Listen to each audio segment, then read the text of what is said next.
नमस्कार दोस्तों, कैसे हैं आप लोग। उम्मीद करता हूं आप लोग बहुत अच्छे होंगे और आपकी तैयारी बहुत अच्छे से चल रही होगी।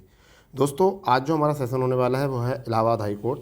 और ये बहुत लंबे समय से बच्चे इंतजार कर रहे थे इसका कि इलाहाबाद हाई कोर्ट में वैकेंसी कब देखने को मिलेंगे। और नोटिफिकेशन को लेकर जो है तारीख पर तारीख लगती चली जा रही है, नोटिफिकेशन डिले होता चला जा रहा है। तो हम आज बात करने वाले हैं, क्योंकि पूरी हम प्रूफ के साथ बात करते हैं, क्योंकि हम आगे जो है आपको प्रूफ बताएंगे कि क्या है हाई कोर्ट में वैकेंसी, टोटल कितने पद हैं, कुल कितने पद हैं, एज क्राइटेरिया क्या होता है, नोटिफिकेशन कब तक आएगा और सिलेबस में क्या होने वाला है और योग्यता क्या होती है। ठीक है, सब पर हम बात करने वाले हैं। संपूर्ण जानकारी हम आपको देने वाले हैं इसमें 2024 में, क्योंकि बहुत लंबे समय से स्टूडेंट जो हैं परेशान हैं वैकेंसी को लेकर।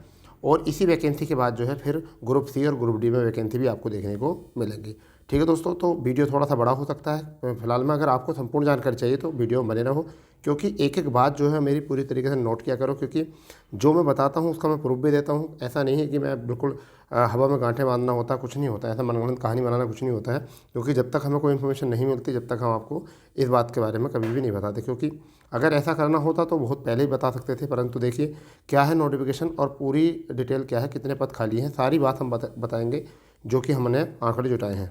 ठीक है दोस्तों, शुरू करते हैं। सेशन क्या है, देखिए सबसे पहले हम बात कर लेते हैं वैकेंसीज़ की।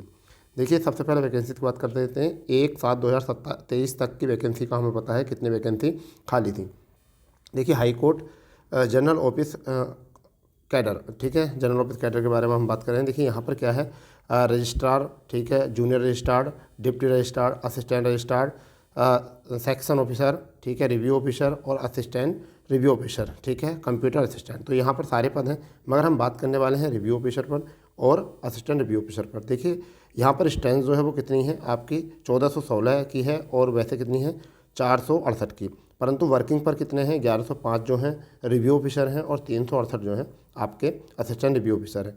अभी वैकेंसी जो खाली हैं, यानी कि वैकेंसी जो खाली हैं जुलाई तक की हम बात बता रहे हैं, 311 पद जो हैं वो आपके रिव्यू ऑफिसर यानी आरओ के पद खाली हैं, और आपके 100 पद जो हैं वो एआरओ के खाली हैं। यानी कि आरओ और एआरओ हम इस पे ही बात करने वाले हैं, क्योंकि कुछ कैंडिडेट बोल रहे थे 350 पद आएंगे, कुछ कह रहे थे कि 200 पद आएंगे, मगर हमने आपको यहाँ दिखा दिया है। आप जाकर ऑफिशियल वेबसाइट पर भी इसकी जाकर देख सकते हो, ठीक है, हाई कोर्ट की। वहाँ पर इस चीज़ के बारे में अगर वैकेंसीज के बारे में वहाँ पर देखोगे तो क्लियर आपको पता चल जाएगा।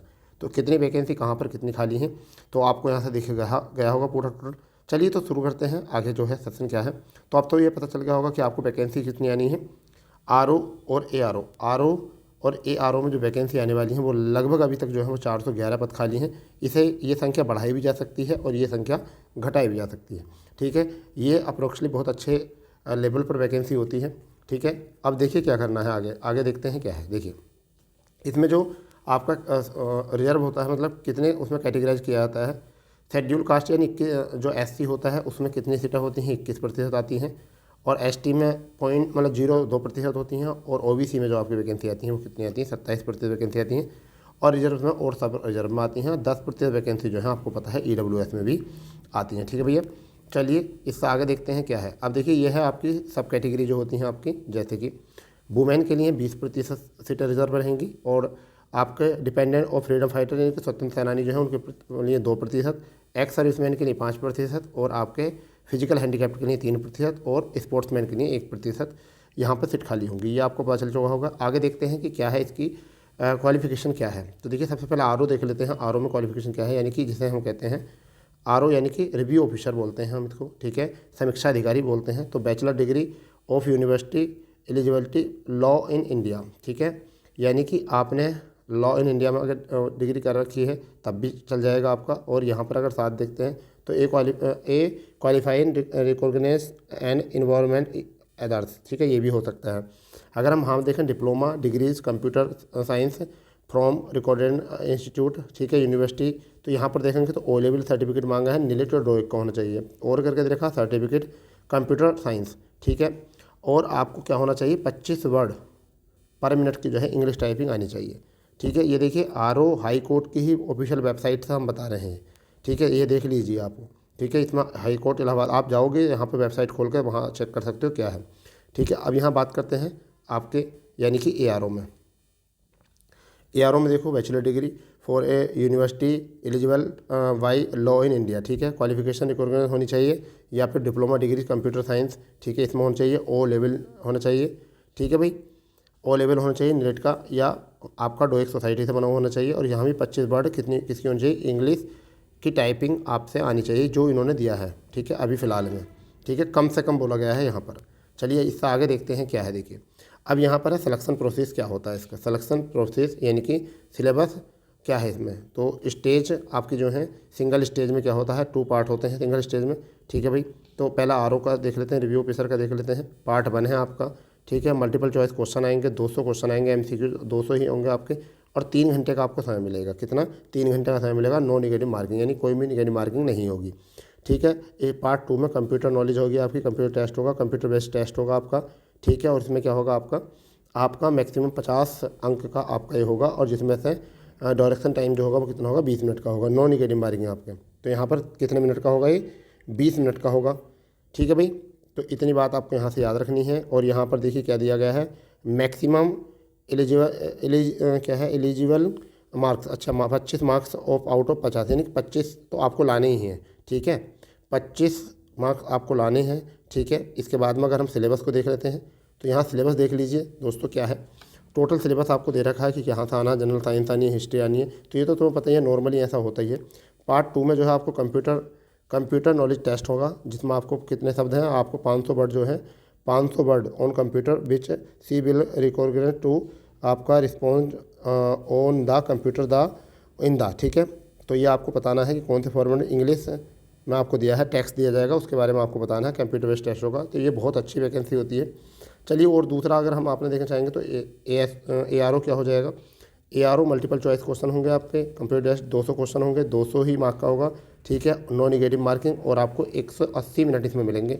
फिर इसमें भी कंप्यूटर बेस्ड टेस्ट होगा, 50 मार्क्स का होगा, 20 आपका मिनट का टाइम होगा इसमें करने के लिए, ठीक है। 25 अंक यहाँ भी आपको लाने हैं। इसका भी कंप्यूटर मतलब सिलेबस बिल्कुल सेम ही है। इसके बाद आगे देखते हैं क्या है। देखिए यहाँ पर है मार्किंग शेड्यूल क्या है आपका। तो मार्किंग अगर हम मल्टीपल चॉइस में देखेंगे तो प्रत्येक क्वेश्चन के लिए 1 अंक दिया जाएगा, ठीक है। और इनकरेक्ट अगर है तो नो निगेटिव मार्किंग, कोई भी आपका गलत होने पर कोई भी सही अंक नहीं कटेगा। क्लियर। आगे अगर यहाँ पर इसको छोड़िए, इससे आगे जो है काम की बात वो ये है आपको। देखिए वैल्यू ऑफ 1 मिस्टेक, अगर आपकी 1 मिस्टेक होती है तो आपका कितने मार्क्स जाएंगे यहाँ पर। तो देखिए यहाँ पर आपको शेड्यूल दिया गया है। अगर आपके देखो यहाँ है number of word with mistake, ठीक है। अगर 1 वर्ड मिस्टेक के साथ है तो आपका 0.1 मार्क कट जाएगा, 2 हैं तो 0.2, 3 है तो 0.2। इसी तरीके से अगर आपके 10 वर्ड अगर आपके गलत हो जाते हैं तो आपका 1 नंबर जो है काउंट कर दे, मतलब गलत माना जाएगा, 1 नंबर काट लिया जाएगा। तो ये तो थी आपकी पूरी टोटल। अब इससे आपने सब चीज़ इसमें देख लिया है कि हमारा कितना मतलब क्या सिलेबस हो सकता है, क्या होने वाला है। अब हम बात करने वाले हैं कि वैकेंसीज़ कब आएंगी, ठीक है। अब हम सबसे पहले बात करने वाले हैं कि वैकेंसीज आपकी कब देखने को मिलेंगी, ठीक है दोस्तों।